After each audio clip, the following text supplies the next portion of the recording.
Amis actifs, bonjour, me voici très heureuse de vous retrouver ce jour dans les petites chroniques de Cindy, les conseils tremplins pour booster votre carrière, destinés aux dirigeants et chefs d'équipe soucieux de devoir composer avec des personnalités difficiles.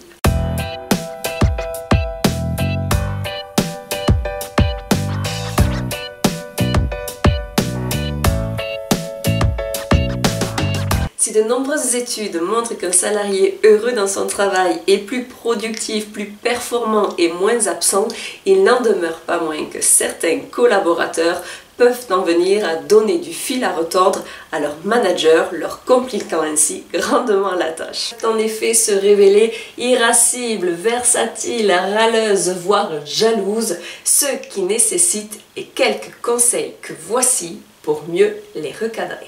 Face à un râleur notoire du c'était mieux avant qui vous interrompt sans cesse pour vous dire non, ceci ne fonctionnera pas ou pourquoi avez-vous changé la procédure, il est capital de ne pas vous laisser embarquer dans le jeu de la justification. Restez sobre et répondez par une phrase telle que celle-ci. Je ne suis pas mon prédécesseur et si j'ai décidé de changer la procédure, c'est parce qu'elle est plus opérationnelle, plus rapide et facilitante pour le plus grand nombre.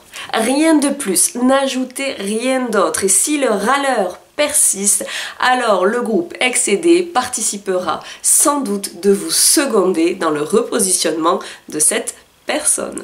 Face à une personne jalouse qui cherche à vous disqualifier à l'aide de propos déplacés tels que « je suis 2 fois plus rapide que toi » ou « quand tu n'es pas là, ça se passe bien mieux » ou encore « je ne veux pas t'influencer, mais si j'étais toi, je ferais comme cela ».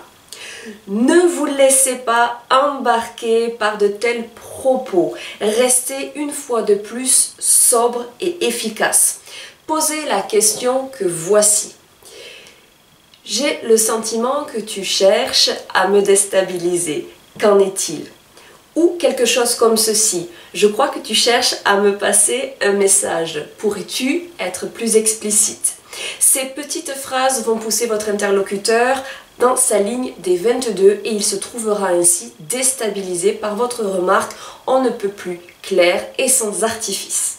Face à une personne que vous connaissez bien et qui cherche de trop à jouer la carte du favoritisme, une personne qui rentrerait à de trop nombreuses reprises dans votre bureau cherchant la connivence ou cherchant l'accès au secret, sachez rester à votre place en lui expliquant les enjeux d'un favoritisme qui pourrait à la fois la discréditer et vous discréditer vous-même. Rappelez l'importance qu'est le jeu de l'équipe. Il vous revient ainsi de trouver une juste distance entre la relation professionnelle et la relation personnelle, quitte à devoir faire le deuil de cette relation personnelle en contexte professionnel.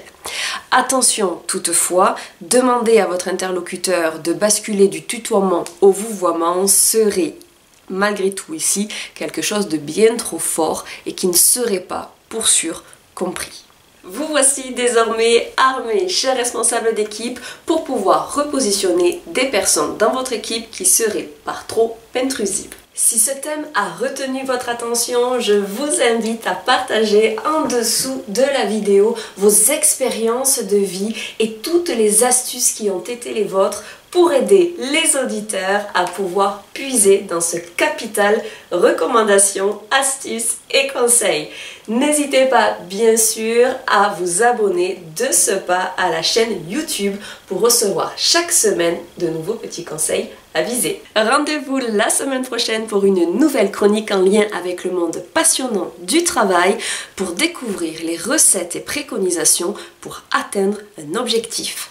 Belle journée à toutes et à tous et à très bientôt pour de nouvelles aventures pro.